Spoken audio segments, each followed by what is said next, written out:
Hello friends, I am Preetika Jain. Welcome to my YouTube channel Adhigam hub. कैसे हैं आप लोग? आज हम पढ़ने जा रहे हैं लर्निंग एंड एक्विजिशन।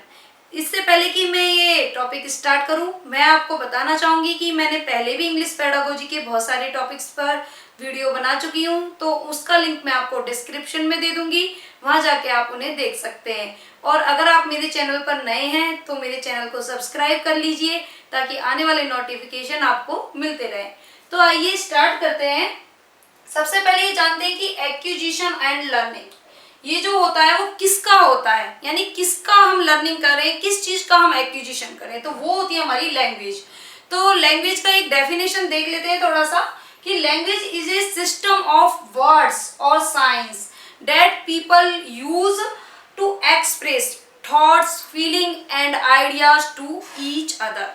यानी जो लैंग्वेज है वो एक सिस्टम है, किसका? वर्ड्स का, कहें साइंस का। साइंस यानी संकेत, सिंबल हो गए, उनका एक सिस्टम है जिसे कि पीपल यानी हम लोग यूज करते हैं किसके लिए? एक्सप्रेस, ताकि हम हमारे विचारों को, थॉट्स को, आइडियाज को या फिर कहीं फीलिंग्स को एक्सप्रेस कर सकें। जैसे कि मैं अभी आपको पढ़ा रही हूँ या फिर मैं आपको समझा रही हूँ, तो ये किसके जरिए हो रहा है? लैंग्वेज के जरिए, यानी लैंग्वेज के जरिए ही मैं आपसे कम्युनिकेट कर पा रही हूँ। तो हम जो लैंग्वेज का समझेंगे कि लैंग्वेज एक्विजिशन और लैंग्वेज लर्निंग क्या है। तो सबसे पहले आता है कि एक्विजिशन।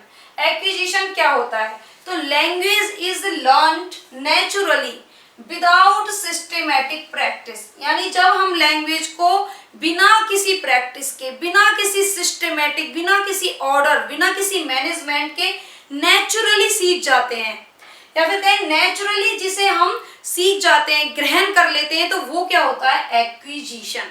यानी जिसे हिंदी में हम कहते हैं अर्जन या अधिग्रहण। यानी चीजों को बिना किसी प्रैक्टिस के, without any drill, without any management उसे एक्वायर कर लेना, तो वो होता है एक्विजिशन। इसमें क्या होता है कि सबसे पहले no use of grammatical rules, यानी ग्रामेटिकल रूल्स का कोई यूज नहीं होता है। जैसे कि बच्चा जब जन्म लेता है तो वो धीरे धीरे जब थोड़ा सा बड़ा हो जाता है तो वो किसी के मुंह से सुनता है पापा, मम्मी, तो वो खुद ब खुद बोलने लगता है। फिर धीरे धीरे वो 1 से 2 वर्ड बोलने लगता है। लेकिन क्या उस बच्चे को हम सिखाते हैं कि ऐसे बोलिए आप? नहीं। वो देखता है कि उसके चारों ओर जो साउंड्स हैं, चारों ओर जो चीजें हो रही है, उसके कहें कि एनवायरमेंट, उसके एनवायरमेंट में जो भी घटित हो रहा होता है वो उसे खुद ब खुद एक्वायर कर लेता है, वो खुद से सीख लेता है। फिर थोड़े टाइम बाद वो पापा आओ, पापा जाओ, मतलब इस तरीके के वो वर्ड बोलने लग जाता है। इवन हमें कोई ग्रामेटिकल रूल्स भी नहीं सिखाए जाते हैं। अगर हम बात करें तो मतलब जो लैंग्वेज है तो वो हमारी जैसे कि फर्स्ट लैंग्वेज और नेटिव लैंग्वेज, या फिर कह सकते हैं कि लोकल लैंग्वेज का हम एक्वायर करते हैं। यानी एक्विजिशन में हम जिस लैंग्वेज को सीखते हैं स्वाभाविक तौर पे नेचुरली, तो वो कौन सी होती है? फर्स्ट लैंग्वेज या नेटिव लैंग्वेज, या फिर हम उसे लोकल लैंग्वेज कह सकते हैं।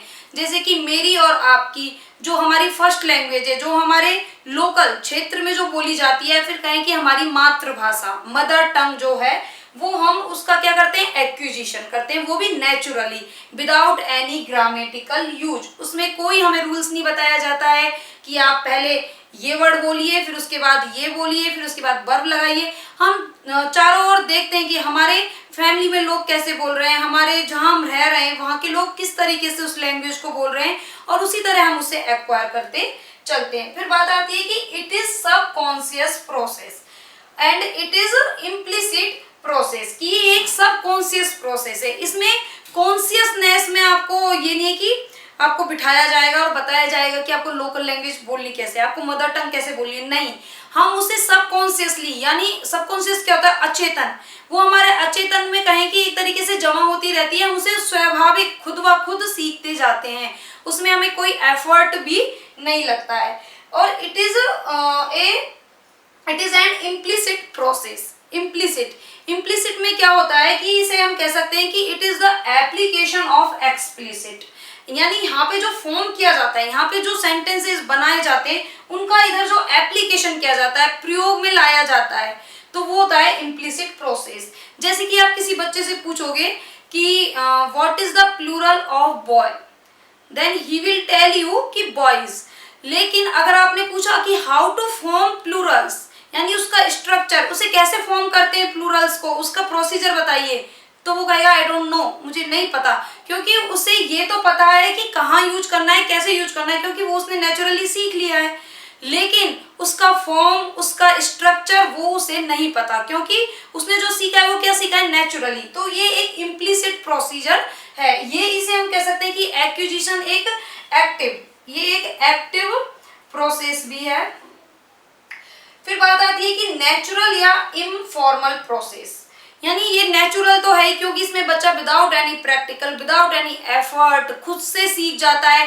बस जो रिक्वायरमेंट होती है वो किसकी होती है, एक कम्युनिकेटिव एनवायरनमेंट की, कि बच्चे को एक ऐसा कम्युनिकेटिव एनवायरनमेंट मिले जिसमें कि वो अच्छे से कम्युनिकेशन कर सके, बात कर सके, यानी मीनिंगफुल सेंटेंसेस बोल सके और उसे मतलब उस जरिए वो बात करे अपने लोगों से। तो वो क्या है, खुद ब खुद उसे आ जाता है, यानी वो खुद ब खुद कहना सीख जाता है कि मुझे पानी चाहिए, मुझे ये चाहिए, यानी मदर टंग वो खुद ब खुद जो उसकी माँ बोल रही है वो उसे स्वतः ही सीख लेगा।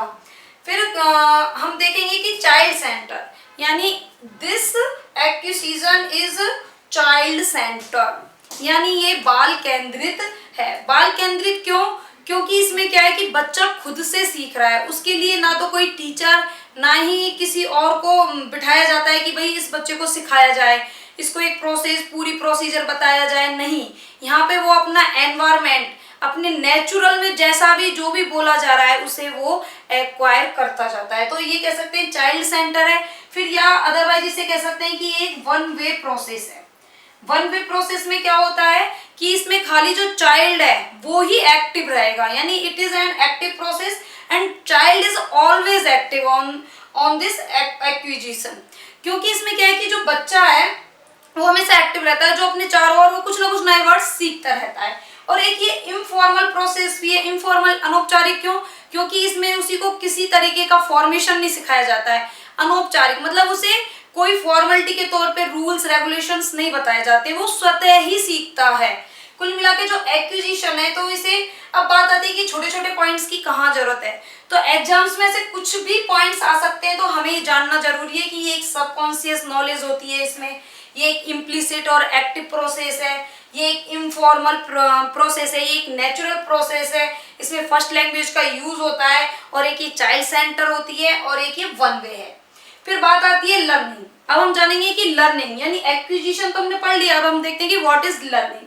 तो language is learned bye practice और इंस्ट्रक्शंस, यानी जब लैंग्वेज को हम प्रैक्टिस और बहुत सारे जब हमें इंस्ट्रक्शन दिए जाएं कि आप पहले सब्जेक्ट फिर वर्ब, मतलब इस तरीके से जब हमें कोई सिखाए, इंस्ट्रक्शन दे और जिसकी हम बहुत प्रैक्टिस करें और जब हम लैंग्वेज को सीखें, तो it is called language learning. इधर क्या होता है, यूज ऑफ ग्रामेटिकल रूल्स। यहाँ पे ग्रामेटिकल रूल्स होंगे काफी सारे, आपको सेंटेंसेस के वर्ड, बहुत सारा वोकेब्स याद करना होता है। इधर ग्रामेटिकल रूल्स के साथ वोकेबलरी भी होती है, क्योंकि आपके पास जब बहुत सारा वोकेबलरी नॉलेज होगा तभी तो आप सेंटेंसेस फॉर्म कर पाएंगे, स्ट्रक्चर कर पाएंगे। तो यहाँ पे आपको काफी सारे एक रूल्स बताए जाते हैं। फिर बात आती है कि इधर जो लैंग्वेज है वो कौन सी एक्वायर होती है, तो हम कह सकते हैं कि अदर लैंग्वेजेस या सेकंड लैंग्वेज। सेकंड लैंग्वेज में हम ऐसे लिख सकते हैं कि इंग्लिश, या फिर इसे फॉरेन लैंग्वेज कह सकते हैं। फॉरेन लैंग्वेज में या अदर लैंग्वेज में हम फ्रेंच, जर्मन, संस्कृत और भी जो बच्चे अलग अलग लैंग्वेज लेते हैं मदर टंग के बाद, यानी एक तो हमारी हो गई मदर टंग, उसके बाद जो एज ए सेकंड लैंग्वेज वो चूज करते हैं, उसका हमें क्या करना पड़ता है, लर्निंग करना पड़ता है। उसका पूरा स्ट्रक्चर, रूल रेगुलेशन, फॉर्मेशन हम जानते हैं और तभी वो लर्निंग होती है। फिर इट इज कॉन्शियस प्रोसेस, कि ये एक कॉन्शियस प्रोसीजर है। इसमें जो बच्चा है पूरा कॉन्शियस यानी पूरे चेतन के साथ बैठता है और सारे रूल्स, फॉर्मूले, ग्रामर सबको सीखता है और तब जाके उसका लैंग्वेज का लर्निंग होता है। फिर बात आती है कि it is an explicit process. Explicit, यहाँ पर जो बच्चे ने सीखा है वो आपको वो बता सकता है, यानी ही कैन टॉक, यानी वो बात कर सकता है उस चीज पे, वो आपको पूरा, जैसे कि मैंने यहाँ एक उदाहरण दिया था कि यहाँ पे बच्चे को बॉय का प्लूरल तो पता होगा बॉयज, लेकिन वो प्लूरल वाई के आगे एस क्यों लगा, वो फॉर्मेशन, वो स्ट्रक्चर कैसे बनता है और क्यों लगाया जाता है वो उसे नहीं पता होता है। तो यहाँ पे जो बच्चा लैंग्वेज लर्न कर रहा है तो वो आपको वो यहाँ पे बता सकता है कि मतलब क्यों उसके पीछे एस लगाया गया है, क्या फॉर्मेशन है, क्या रूल्स हैं जिस वजह से बॉय के पीछे एस लगाया गया है। तो ये होता है एक्सप्लिसिट, यानी वो हर चीज को जो उसने सीखी है, जो उसने लर्न की है, वो उसे एक्सप्लेनेशन उसका कर सकता है। फिर बात आती है कि it is a formal process. Formal क्यों?